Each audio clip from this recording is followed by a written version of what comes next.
बारिश अभी अभी थमी थी।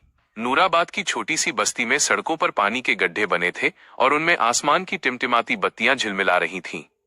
मिट्टी की भीनी खुशबू हवा में घुली हुई थी।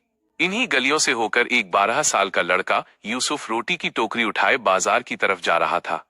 यूसुफ के वालिद पिता का 2 साल पहले इंतकाल हो चुका था। अब वो और उसकी माँ ही घर चलाते थे। उसकी माँ सुबह सुबह तंदूर में रोटियां बनाती और यूसुफ उन्हें बेचने निकल जाता।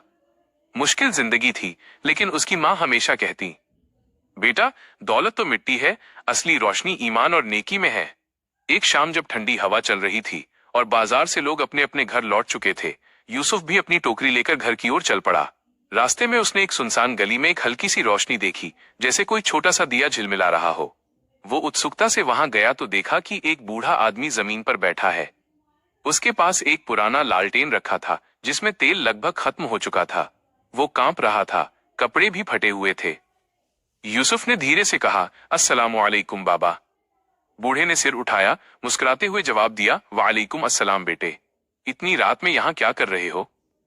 यूसुफ बोला, मैं बाजार से लौट रहा था, आपका दिया देखा तो सोचा सलाम कर लूं। आप भूखे लग रहे हैं बाबा। बूढ़े ने कहा, रिस्क देने वाला तो बस अल्लाह है बेटे। यूसुफ ने अपनी टोकरी खोली। उसमें सिर्फ एक आखिरी रोटी बची थी, वही जो उसने अपनी माँ और अपने लिए रखी थी। उसका पेट भी भूख से गुड़गुड़ा रहा था, लेकिन दिल ने कहा, दे दो। उसने रोटी बूढ़े को देते हुए कहा, ले लीजिए बाबा, ये आपकी है। बूढ़े ने कहा, लेकिन बेटे, तुम्हें भी तो भूख लगी होगी। यूसुफ मुस्कुराया, अम्मी कहती हैं कि जो अल्लाह की राह में देता है, अल्लाह उसे कई गुना लौटाता है। बूढ़े की आंखें भर आईं। उसने रोटी ली और कहा, अल्लाह तुम्हारे दिल को हमेशा रोशन रखे बेटे। यूसुफ वहां से चला गया। जब घर पहुंचा, माँ ने पूछा, रोटी कहाँ है? यूसुफ ने सारा किस्सा बताया।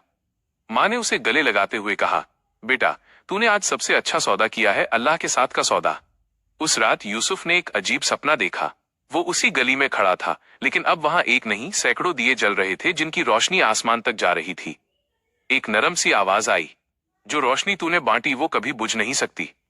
सुबह जब यूसुफ बाजार गया तो एक अमीर ताजिर व्यापारी उसकी दुकान के पास आया। उसने कहा, बेटे, कल रात मेरे नौकर ने तुम्हारी दी हुई रोटी उस बूढ़े को खाते देखा। वो मेरा बाप है, जो घर से रूठकर चला गया था। तुमने उसे भूखा नहीं रहने दिया। मैं तुम्हारा शुक्रगुजार हूं। फिर उसने कहा, आज से तुम मेरे साथ काम करोगे और तुम्हारी माँ की रोटियां मैं रोज खरीदूंगा। यूसुफ के दिल में शुक्र का सैलाब उमड़ पड़ा। उसने आसमान की तरफ देखा और मुस्कुराया। सच कहा था अम्मी ने, जो नेकी अल्लाह के लिए करते हैं, उसकी रोशनी कभी बुझती नहीं।